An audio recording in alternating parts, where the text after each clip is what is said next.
La France et l'Algérie peuvent-elles faire pire et dégrader encore leurs relations?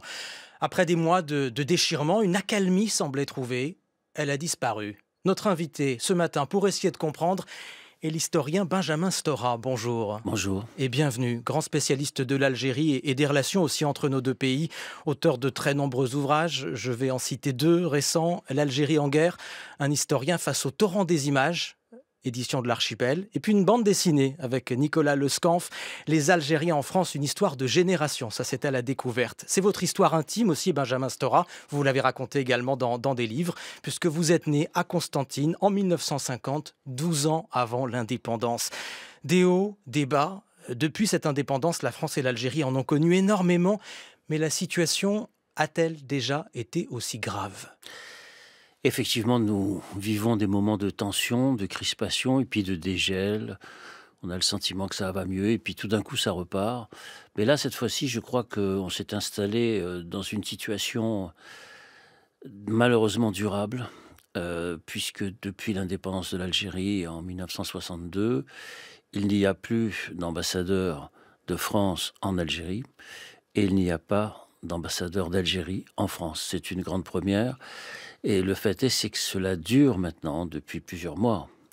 Il y a eu aussi, bien sûr, vous le savez, l'actualité, on en a beaucoup parlé, l'expulsion de 12 agents d'un côté comme de l'autre, et puis toute une série d'événements sur lesquels on aura peut-être l'occasion de revenir. Bref, l'installation dans une situation effectivement de durcissement des relations, des rapports entre les deux pays. Dans cette nouvelle crise, il y a un point de départ. Vous nous direz si c'est le bon, le plus juste pour vous. C'est l'été dernier, lorsque la France a reconnu la souveraineté marocaine sur le Sahara occidental. Mais il y a eu ensuite, bien sûr, l'arrestation de l'écrivain Boualem Sansal. Toujours le bras de fer sur l'immigration, avec la question sans cesse mise en avant des OQTF, la question des visas aussi. Dans tout ça, qu'est-ce qui compte le plus, Benjamin Stora ?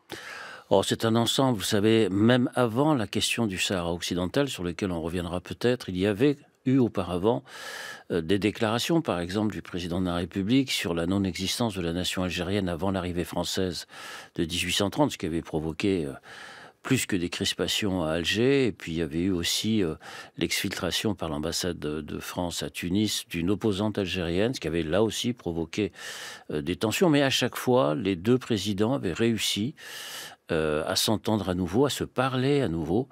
Et puis, il y a eu effectivement l'affaire du Sahara occidental. Et là, effectivement, il y a eu une sorte de franchissement de ligne rouge qui s'est opéré, puisque d'un côté comme de l'autre, que ce soit pour le Maroc, pour l'Algérie, c'est une question, j'allais presque dire, entre guillemets, existentielle.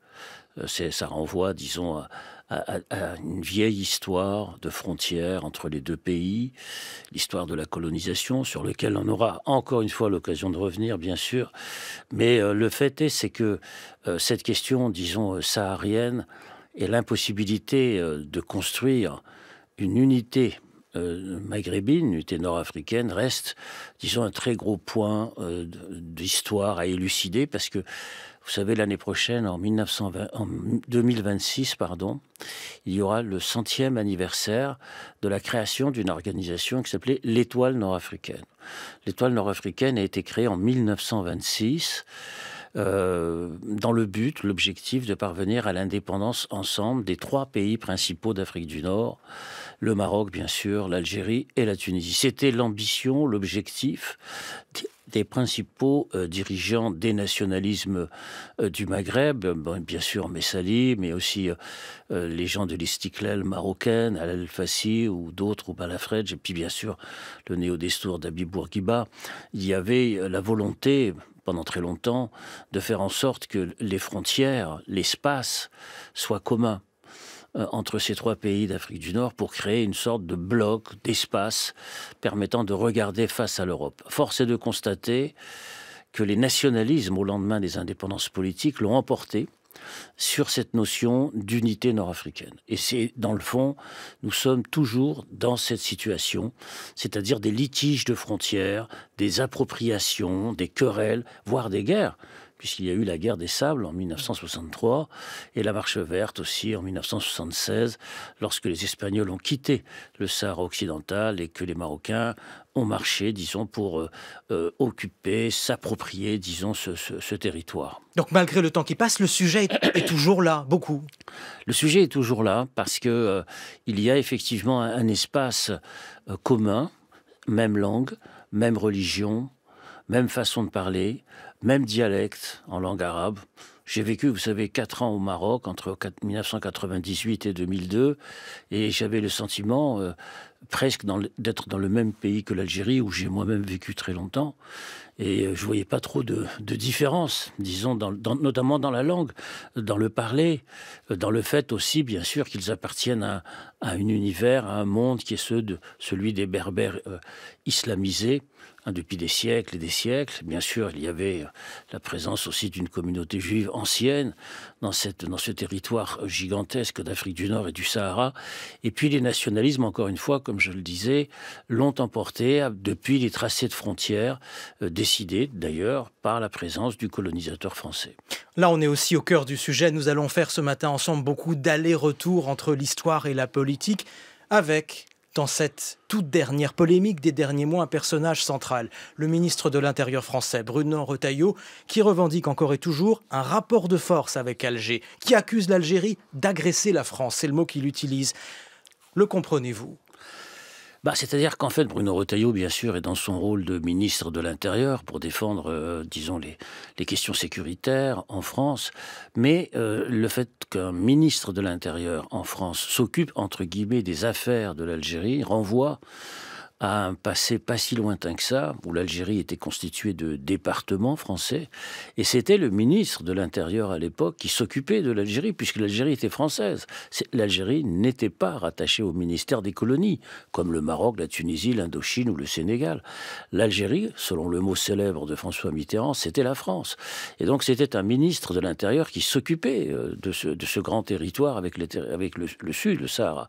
Donc le fait que ce soit, encore une fois, un ministre de l'Intérieur qui parle sur la question algérienne renvoie dans l'imaginaire, disons, algérien notamment, à un passé qui n'est pas si récent, c'est-à-dire le fait que la France considère peut-être pas encore que l'Algérie est un État souverain, un État indépendant et séparé, bien sûr, de la France. Ça, c'est une question d'histoire, mais qui est très importante.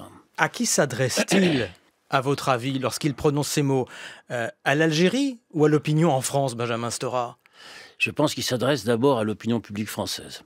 Il y a tout le monde le sait, c'est pas un secret, c'est pas un mystère. Il y a une bataille pour le leadership politique du Parti des Républicains qui, soit dit en passant, se situe dans une généalogie qui est celle du général de Gaulle.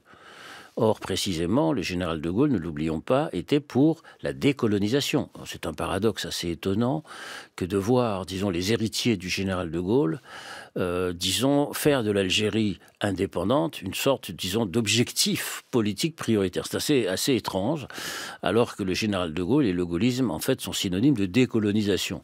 Or, si on entend les principaux responsables appartenant à cette lignée, à cet héritage, on s'aperçoit que, dans le fond, la décolonisation n'était pas un si grand bienfait. Les accords d'Évian doivent être discutés, les accords décidés par le général de Gaulle en 68 doivent être renégociés. Bref, ce qu'a fait le général de Gaulle doit être détricoté. Arrêtons-nous là-dessus, sur ces accords de 68 qui visiblement deviennent un emblème, un symbole dans ce débat politique, y compris dans le débat franco-français, y compris entre la droite et la gauche. Une grande partie de la droite et de l'extrême droite réclame effectivement la révision des accords de 68. Pourquoi ? Qu'est-ce qu'il y a dans ces accords, Benjamin Stora ? Vous savez, les accords de 68 qui avaient été décidés d'ailleurs par le général de Gaulle pour essayer de réguler le flot suite à l'indépendance de l'Algérie de 1962, où en fait la circulation était totalement libre entre l'Algérie devenue indépendante et la France. Il fallait bien entendu que ce soit le cas pour que les pieds noirs, c'est-à-dire les Européens d'Algérie, puissent venir librement et franchir librement, disons, la Méditerranée, ainsi que d'ailleurs les immigrés algériens en France qui ont continué après l'indépendance de l'Algérie, à venir travailler en France dans une situation qui était celle, ne l'oublions pas, des 30 Glorieuses, de l'expansion économique de la France. Donc il y avait effectivement une sorte de libre circulation entre l'Algérie et la France. Donc il fallait réguler cela.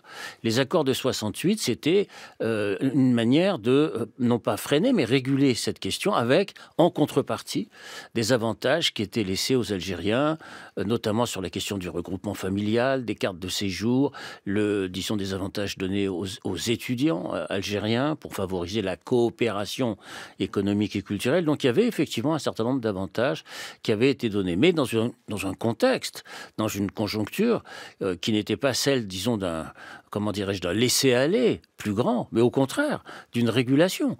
Donc, au fur et à mesure, ensuite, des années qui ont passé, dans les années, notamment les années 80, 90, sous Charles Pasqua, etc., ces accords ont été revus à la baisse considérablement. Ils ont été rognés, rediscutés. À chaque fois, ils ont fait l'objet de tractations, pas publiques d'ailleurs. Et ce qui fait que, bon gré, mal gré, les avantages qui avaient été consentis aux Algériens sur les accords de 68 ne sont plus devenus que politico-symboliques. Alors moi, je veux bien qu'on les abroge, comme d'ailleurs beaucoup de gens le pensent, mais ça ne changera pas à grand-chose du point de vue de la circulation entre les deux rives.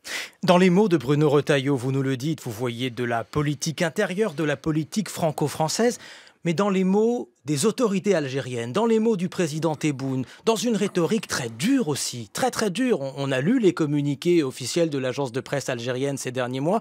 Que voyez-vous de la politique intérieure algérienne là aussi, Benjamin Stora ? Il y a aussi de la politique intérieure. Vous savez, lorsqu'on utilise, par exemple, dans le communiqué officiel de l'Algérie Presse Service, de la PS, le mot barbouzerie, c'est pas, je crois, un mot choisi au hasard, parce que vous savez, les barbous, c'est un terme qui avait été inventé à la fin de la guerre d'Algérie pour désigner les commandos gaullistes qui combattaient les commandos de l'OAS. Donc c'était une guerre interne, secrète, clandestine entre ces deux commandos. Donc il y a eu cette utilisation d'un terme qui renvoie, là encore, à cette histoire récente. Et il y a effectivement des courants en Algérie qui ne sont pas favorables à un rapprochement avec la France, bien sûr, et qui pensent qu'il faut réaffirmer sans cesse et valoriser sans cesse une identité exclusivement arabo-musulmane au détriment d'une identité plus complexe, plus plurielle, plus multiple. Et dans le fond, cette question a toujours été posée en Algérie pratiquement depuis l'indépendance de ce pays. Le paradoxe de ce gel profond des relations actuelles entre Paris et Alger, c'est que le premier quinquennat d'Emmanuel Macron avait commencé sous des auspices qui n'avaient rien à voir. L'histoire et la mémoire de la colonisation sont apparues très vite dans les promesses, dans les engagements du futur président de la République. Dès 2017, avant même son élection, il a tenté d'écrire une nouvelle page. Je vous propose de l'écouter. Là, c'était en février 2017. Nous avons des mémoires concurrentes. La mémoire des Algériens qui vivent en Algérie n'est pas tout à fait la même que celle des Algériens qui vivent en France, des rapatriés, des harkis. On a ces mémoires mélangées qui font la communauté algérienne, franco-algérienne ou d'origine algérienne en France. Et ça, il faut le regarder dans sa complexité et dire à chacune et chacun, on doit réconcilier ces mémoires. Ce sont les mémoires d'une même expérience. Bon. Et des choses atroces, des barbaries, des crimes contre l'humanité ont été commis. Et donc, il faut, aujourd'hui, réparer cela. Et c'est ce travail que je ferai en tant que président. En même temps, je veux construire un avenir sur cette base-là, mais un avenir volontaire et volontariste. Parce que c'est aujourd'hui, maintenant, là, que nous devons construire ensemble, justement, cet avenir conjoint.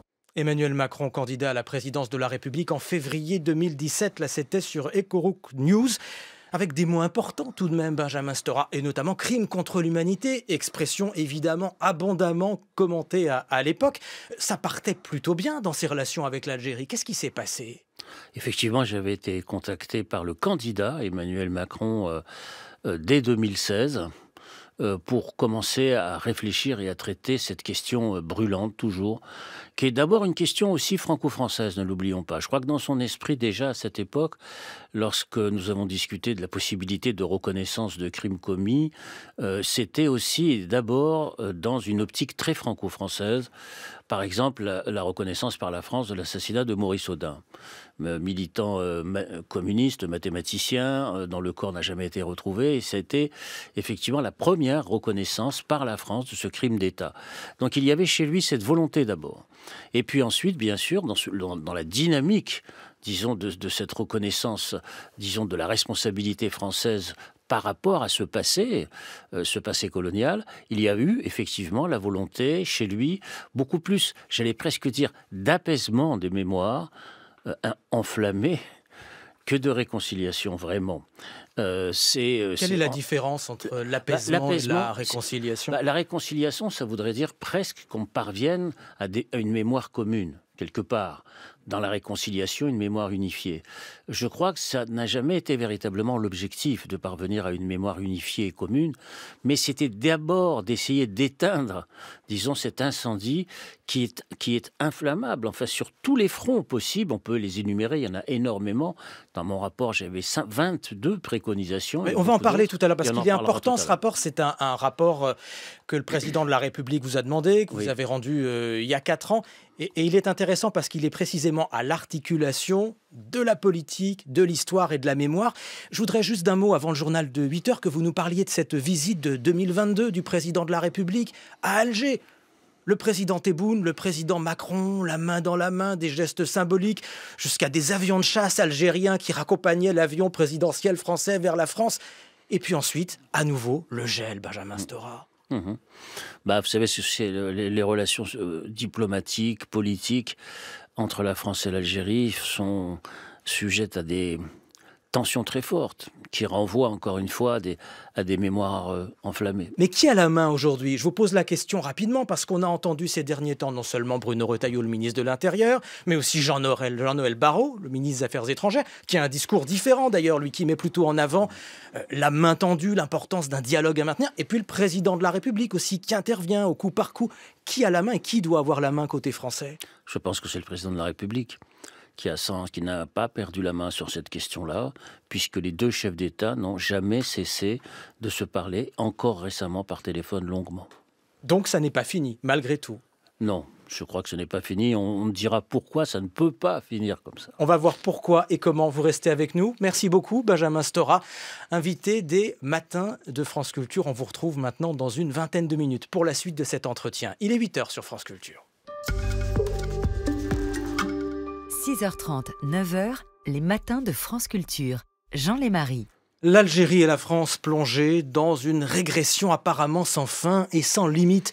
Pourquoi? C'est ce que nous essayons de comprendre depuis tout à l'heure avec l'invité des Matins de France Culture, Benjamin Stora, qui est toujours avec nous. Et si on essaie de prendre un peu de recul, Benjamin Stora, j'ai l'impression que c'est un peu un pas en avant, 2 pas en arrière à chaque fois, comme Sisyphe poussant son rocher. Comment ne pas penser à Camus aussi si on évoque Sisyphe et à cette formule de Camus à propos de Sisyphe, son rocher et sa chose. Est-ce que les deux pays, l'Algérie et la France, peuvent continuer indéfiniment à pousser leur chose? En tout cas, c'est ce qui se passe.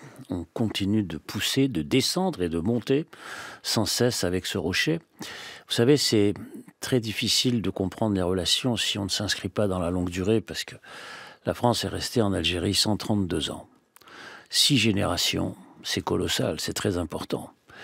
6 générations, et puis bien sûr, une colonisation de peuplement, une conquête qui a duré un demi-siècle, où on découvre l'ampleur de la conquête coloniale française tout au long du 19e siècle, qui a été absolument terrible.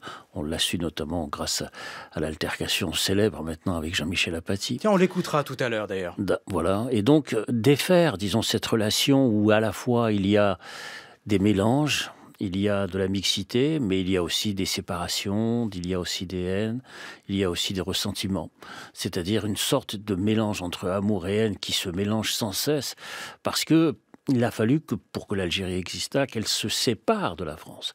Et donc son nationalisme politique, c'est celui de la guerre et de la séparation avec la France. Il ne faut pas l'oublier. Et cela reste aussi dans les mots, dans le vocabulaire employé. Ça me frappe beaucoup. 2 mots en particulier reviennent sans arrêt. Fierté ou humiliation. Est-ce le bon registre aujourd'hui en 2025 ? Ça reste un registre parce que c'est précisément une question qui renvoie au nationalisme politique. Encore une fois, le nationalisme algérien ancien s'est forgé en grande partie dans le refus de l'assimilation à la France, non pas à sa culture, mais au système colonial. Et il a fallu à toute force, quelque part, se séparer. Ça s'est fait dans la violence, dans la douleur. L'origine, c'est la douleur et la violence, la pénétration au XIXe siècle. Et la fin de l'histoire, c'est elle aussi faite dans la douleur et dans la séparation. Donc il y a par conséquent à trouver les moyens, les voies de ce que j'évoquais tout à l'heure, de l'apaisement. C'est-à-dire d'essayer de trouver des lieux de mémoire, des personnages symboliques, d'essayer de trouver des passerelles pour faire en sorte d'apaiser ces mémoires enflammées. Et c'est précisément ce que vous avez tenté de faire avec ce rapport commandé par Emmanuel Macron, rapport que vous avez rendu en 2021 sur la mémoire de la colonisation et de la guerre d'Algérie. 22 propositions. Combien de propositions reprises, Benjamin Stora ? Une quinzaine, je pense, un peu plus de propositions reprises. Bon, il y a eu bien sûr la reconnaissance par la France de l'assassinat de Ali Boumendjel, qui était un responsable nationaliste important, de Larbi Ben Midi aussi, qui a été un des responsables, un fondateur du FLN, qui a été assassiné par Osiris. L'ouverture plus grande des archives, les discours prononcés par le président sur le massacre d'Européens le 26 mars 62 à la rue d'Isly, le pardon d'Io Harki, le massacre des Algériens en France du 17 octobre 1961, la statue qui a été érigée à Amboise, le lieu où a été retenu captif l'émir Abdelkader, qui s'était rendu à la France en 1847, etc., etc. C'est-à-dire que j'ai choisi une démarche très pratique, une sorte de guide, de méthode pour appréhender les questions à partir d'objets particuliers et de tirer des fils pour en faire comprendre toute l'histoire, plutôt que de faire un discours général et qui permettrait de tout clôturer. Parce qu'il y a des discours, il y a eu des discours. Le discours de François Hollande, par exemple, à l'Assemblée nationale algérienne, est un discours très important de condamnation du système colonial. Le discours de Nicolas Sarkozy à Constantine, on l'a oublié en 2008, était un discours de condamnation très ferme du système colonial. Mais les discours très généraux, dans le fond, n'atteignent pas le cœur des sociétés. Lorsque, par contre, vous mentionnez, comme j'ai essayé de le faire, des personnages en particulier, eh bien, vous touchez, vous réveillez des mémoires qui ont été simplement, j'allais presque dire, assoupies, mais toujours prêtes à bondir. Prenons un exemple, j'ai demandé que Gisèle Halimi, dont tout le monde connaît le combat pour le droit des femmes, entre au Panthéon. Mais Gisèle Halimi, c'est aussi quelqu'un qui avait combattu en faveur de l'indépendance de l'Algérie. Eh bien, cette proposition-là n'a pas pu être réalisée parce qu'il y a eu une opposition politique ? Une opposition politique venant de la droite et de l'extrême droite, mais aussi une pétition, je crois, de filles de Harki, qui était contre l'entrée de Gisèle Halimi au Panthéon. Et sur ce terrain-là, il n'y a pas eu la possibilité de réalisation de cette entrée. À l'époque, c'est Joséphine Baker qui est rentrée au Panthéon et pas Gisèle Halimi. Il y a d'autres propositions qui ont eu du mal encore à passer, par exemple le nettoyage des déchets nucléaires qui ont été faits par la France au moment des essais nucléaires dans les années 60. Il y a eu plusieurs essais nucléaires. Il y a encore des déchets nucléaires qu'il faut nettoyer. Ça coûte beaucoup, beaucoup d'argent. Ça fait partie de mon rapport. Et puis, il y a aussi d'autres aspects qui n'ont pas encore véritablement abouti, comme la question des disparus de la guerre d'Algérie. Expliquez-nous, ça c'est important. Il y a eu beaucoup de disparus pendant la guerre d'Algérie, des disparus algériens. Bon, il y avait un chiffre qui avait été avancé par Paul Tedjen, qui était secrétaire général de la police, que j'avais interviewé, et qui avait donné le chiffre de 3000 Algériens disparus, dont on n'a pas retrouvé le corps pendant la bataille d'Alger. Très difficile pour les familles algériennes de faire le deuil de leur histoire, de cette histoire, s'ils ne retrouvent pas le corps, disons, de ces disparus. Il y a eu beaucoup, beaucoup de personnes enlevées et disparues. Puis ensuite, dans l'été 62, il y a eu des enlèvements et disparitions d'Européens, en nombre moins important, mais tout aussi significatif. Donc la question des disparus, et j'avais proposé une sorte de guide des disparus qui permettrait de dresser, disons, un inventaire pour pouvoir enfin faire ce travail de deuil. Vous voyez, on a le sentiment que l'histoire est lointaine, que l'histoire de la guerre d'Algérie est lointaine, mais quand on regarde l'histoire des disparus, quand on regarde le problème de l'entretien des cimetières, car il y a encore de nombreux cimetières, bien sûr, en Algérie, des cimetières européens, des cimetières juifs, bien sûr, les juifs qui ont une présence millénaire en Algérie, eh bien, ces cimetières à l'abandon, qui va les entretenir ? Quel est l'État qui va prendre en charge, disons, cette cette question-là. Ce sont des questions qui peuvent paraître banales, mais qui sont très importantes pour des communautés de personnes qui ont un lien de cœur et d'esprit avec cette histoire et ce pays. Changerait-elle la donne diplomatique? Changerait-elle le ton de ce dialogue ou de ce non-dialogue franco-algérien, Benjamin Stora? Qu'est-ce qui pourrait changer de ton ce serait effectivement que l'on avance sur un plan très concret, très pratique. Par exemple, mais ces symboles, ça changerait la donne, vraiment? Par exemple, si la France s'engage à nettoyer, disons, les déchets nucléaires au Sahara, oui. C'est quand même quelque chose d'important parce qu'il y a encore, je le sais de sources ultra sûres, il y a encore des personnes qui sont victimes, disons, de ces essais nucléaires au Sahara. Ça existe encore, qui sont encore malades. C'est des choses qui ne sont pas des choses annexes.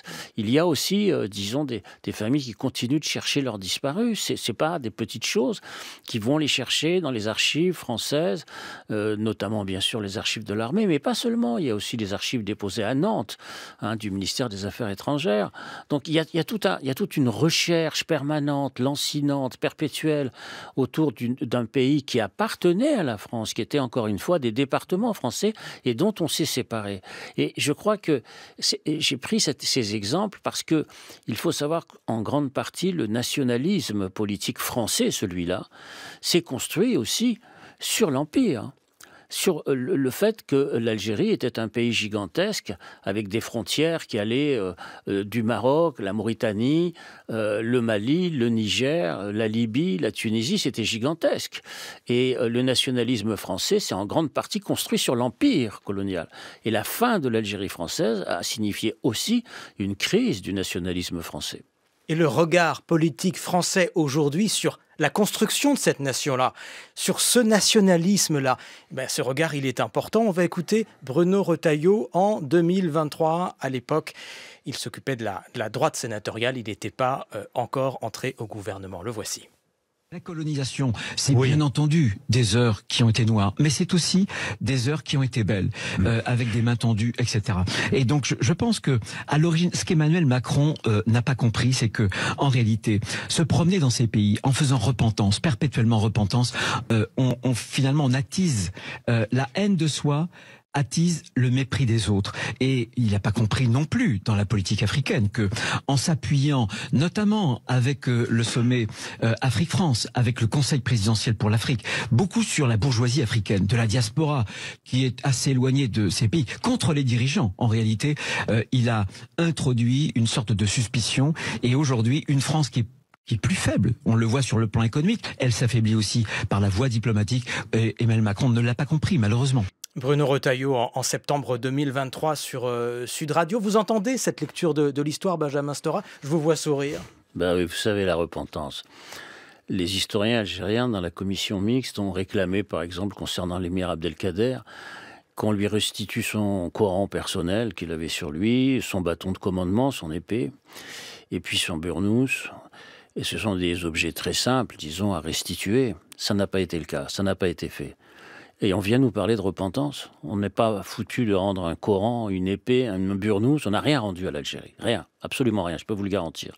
Et on vient m'expliquer, ça suffit la repentance. Ça suffit de quoi? Lorsqu'on décide de ne rien rendre, de ne rien restituer, que ce soit les archives, les objets, les symboles, rien. Rien du tout. Ça, c'est la première chose. La deuxième chose, c'est qu'il existe un très profond mouvement dans la jeunesse de toute l'Afrique. Pas simplement en Algérie et en Afrique du Nord, mais dans toute l'Afrique. Il y a un très très profond mouvement de réappropriation de son histoire, y compris de séparation avec l'histoire coloniale. Si nous ne répondons pas à cette question-là, nous risquons d'avoir effectivement un éloignement très profond des nouvelles générations post-coloniales de l'histoire française. Donc il faut y répondre. Et je crois qu'effectivement, au contraire, les initiatives qui avaient été prises sur la question, notamment, il y a une très belle exposition à un Paris noir en ce moment ou à Beaubourg, les initiatives qui sont prises justement pour essayer à la fois de réparer, de restituer, de comprendre, de dresser des passerelles est tout à fait nécessaire et indispensable. C'est dans la guerre des mémoires, dans la conflictualité permanente, dans la valorisation de la colonisation que la guerre des mémoires continuera. Au-delà de la bataille politique ou politico-politicienne. Au-delà de la bataille politicienne, bien sûr. Rappelez-vous, en 2005, la France avait voté une loi pour la colonisation positive qui avait suscité une levée de boucliers extraordinaire. Donc, dire aujourd'hui que la colonisation est positive, comme je l'entends de la part de Bruno Retailleau, n'est pas audible du tout pour une très grande partie de la jeunesse africaine d'aujourd'hui. Mais regardez entre ce qui est audible précisément et ce qui ne l'est pas, à quel point les choses sont difficiles, y compris médiatiquement. Vous avez prononcé tout à l'heure le nom de mon confrère Jean-Michel Apathy. Cette polémique, il y a quelques semaines sur RTL, lorsqu'il a établi un parallèle entre les crimes de la colonisation et les crimes des nazis à Oradour-sur-Glane. On l'écoute. Vous savez, chaque année en France, on commémore ce qui s'est passé à Oradour-sur-Glane, c'est-à-dire le massacre. Vous comparez ça ? Le massacre de tout un village. Mais on en a fait des centaines, nous, en Algérie. Est-ce qu'on en a conscience ? Donc, il faut dissocier les dossiers. Terrorisme en Algérie. Mais si nous avons une difficulté à avoir des relations Jean-Michel, saines... on n'a pas fait Oradour-sur-Glane en Algérie. On a mis des gens, on a mis des femmes et des enfants dans une église, on a mis de la conquête en Algérie. Ce que vous dites ? Vous connaissez les détails de la conquête en Algérie ? On s'est comporté comme des nazis. Combien de villages ont été massacrés ? Mais des femmes ? Jean-Michel, on s'est comporté comme des nazis en Algérie. Mais les nazis n'existaient pas. On ne s'est pas comporté comme des nazis. Les nazis se sont comportés comme nous l'avons fait en Algérie. Jean-Michel Apathy, c'était il y a quelques semaines sur RTL. Et finalement, il a décidé, après la bronca provoquée par ce qu'on entend là, par cette altercation, car c'en est une véritablement à l'antenne, après les protestations aussi de l'extrême droite, après la décision de la chaîne RTL de le suspendre provisoirement, finalement, Jean-Michel Apathy a décidé de ne pas retourner travailler à RTL. Qu'est-ce qui est en jeu là dans ce que nous entendons ? C'est la connaissance d'une histoire que nous n'arrivons pas à appréhender, à saisir. Une vieille histoire, vous savez. La connaissance ou la capacité à la regarder ? Les deux. Parce que le travail des historiens, il existe depuis longtemps, mais c'est une vieille histoire qui a opposé d'ailleurs les Français, les grands hommes politiques français entre eux. Le 30 juillet 1885, Georges Clemenceau, à la tribune de l'Assemblée, vient, disons, contredire Jules Ferry. Et il déclare, Georges Clemenceau, « Et vous verrez combien de crimes atroces, effroyables, ont été commis au nom de la justice et de la civilisation. La conquête que vous préconisez, c'est l'abus pur et simple de la force que donne la civilisation scientifique sur les civilisations jugées rudimentaires pour s'approprier l'homme, le torturer, en extraire toute la force qui est en lui au profit du prétendu civilisateur. » Georges Clemenceau. En quelle année ? 1885. 1885. Il y a eu ensuite, bien sûr, l'installation de l'Algérie française, la départementalisation, le centenaire de la conquête en 1930. En 2030, ça fera 200 ans. Le centenaire de la conquête, et puis cette histoire a été ensevelie. Elle a, disons, n'a pas été enseignée. On a enseigné la colonisation heureuse, c'est-à-dire le fait qu'il ne s'était pas passé grand-chose, alors que, vous voyez l'extrait que je viens de lire de quelqu'un qu'on considère aujourd'hui comme quelqu'un, j'allais presque dire, d'unanimement célébré, commémoré, reconnu, Georges Clemenceau. Donc c'était pas, disons, quelqu'un de wokiste, pourrait-on dire, avec le vocabulaire d'aujourd'hui. Clemenceau était très anticolonialiste, comme l'a été plus tard Jaurès, parce qu'il savait, il sentait, il pressentait que tout cela reviendrait un jour, que tout cela nous serait retourné, disons, dans l'esprit et dans les cœurs. Et c'est ce qui se produit en ce moment, et c'est ce qu'on essaye, à travers le travail historien, à travers les gestes, précisément de regarder en face, non pas pour indemniser ou donner je ne sais de quelle somme d'argent, etc., mais tout simplement pour reconnaître. Ce dont ont besoin la plupart des sociétés issues de l'histoire coloniale, c'est de respect, de reconnaissance et de dignité. Pas plus ni moins. C'est tout. Il ne s'agit pas, disons, de vouloir faire, comme on disait, de faire de la pénitence. Le mot de pénitence n'existe pas dans aucun des discours des chefs d'État africains aujourd'hui. Il existe en France. C'est un terme très français, religieux d'ailleurs. Et vous voulez dire qu'il n'est pas réclamé de l'autre côté de la Méditerranée ? Absolument pas. Et donc, on invente, disons, des phraséologies, des mots, des systèmes de pensée qui font écran à ce qu'est la reconnaissance et la connaissance de l'histoire réelle. Même si, encore une fois, il y a une phraséologie très politique de l'autre côté de la Méditerranée, et notamment en Algérie. Bien sûr qu'il y a une phraséologie qui vise à légitimer les pouvoirs successifs en place, celle de la valorisation d'une culture d'affrontement et de guerre, dans la séparation avec la France, au détriment d'ailleurs du facteur politique. Mais quand vous entendez ici Jean-Michel Apathy établir cette comparaison avec un des pires crimes nazis sur le sol français, elle vous paraît fondée, cette comparaison? Est-ce qu'elle est fructueuse? Jean-Michel Apathy a voulu tout simplement faire œuvre de pédagogie, c'est-à-dire il s'est exprimé pour faire comprendre aux Français ce qui avait été fait au XIXe siècle dans la conquête de l'Algérie. Et il a pris comme exemple Oradour parce que ça parle à tous les Français. Donc c'est un travail de pédagogie. Maintenant, il est évident que ce qui s'est passé en Algérie, par exemple, dans les enfumades du Dahra en 1845, est absolument épouvantable. C'est-à-dire qu'on a eu des enfumades. Hein, le fait d'emmurer vivant, je reprends là les citations, hein, non seulement de Bugeaud, mais de Saint-Arnaud, de Cavaignac et de la Mauricière, qui ont très très bien documenté tous ces massacres. Donc par conséquent, il y a eu effectivement, comme le disait Hannah Arendt, et puis la grande philosophe Simone Weil, la colonisation comme une sorte de laboratoire de ce qu'on va connaître ensuite, au XXe siècle, avec des politiques systématiques d'extermination des populations civiles. Donc il ne faut pas sous-estimer cette affaire-là. C'est une affaire très très importante qu'il faut savoir regarder en face. Mais encore une fois, cela, Benjamin Stora, est documenté et su avec le travail que vous avez mené depuis des décennies maintenant, que d'autres historiens et historiennes ont mené ensuite après vous et souvent dans votre sillage. Et pourtant, encore une fois, on en est là. Est-ce que ce travail historique est inutile? Le travail historique est difficile. Comme tout travail historique, il demande sans cesse à être renouvelé et enrichi. Mais est-ce que politiquement, il n'est pas tout simplement inopérant aujourd'hui? Il est difficile. Il est difficile parce que nous sommes dans une situation d'instantanéité et donc d'effacement des histoires de manière successive et de reconstruction d'histoire. Nous sommes dans des situations d'oubli permanent pour essayer d'avancer, de construire et de se projeter vers l'avenir.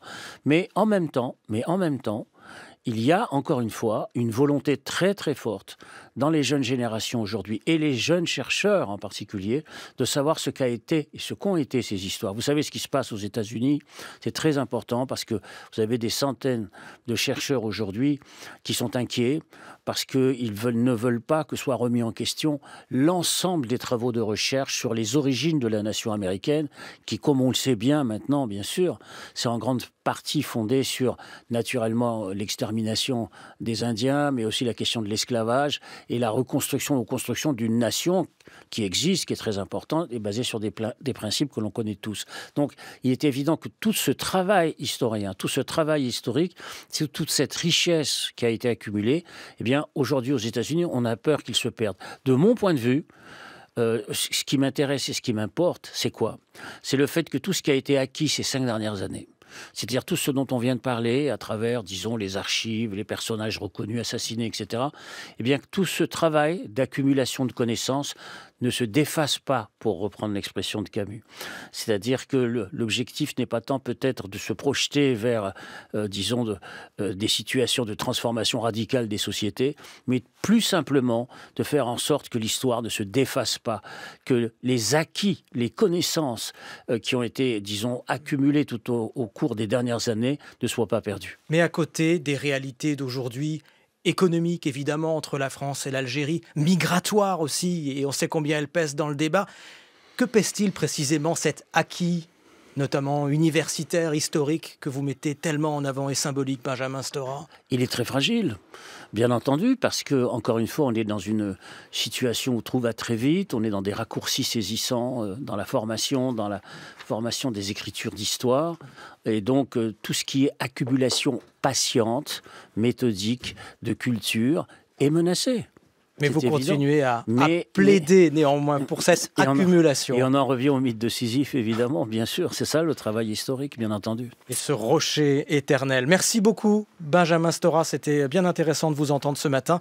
Je rappelle ces 2 livres récents, L'Algérie en guerre, un historien face au torrent des images, édition de l'Archipel. Et puis cette BD avec Nicolas Lescanf, Les Algériens en France, une histoire de génération. Mot important, ça aussi, génération. C'est aux éditions La Découverte. On retrouve cet entretien sur franceculture.fr et sur l'appli Radio France.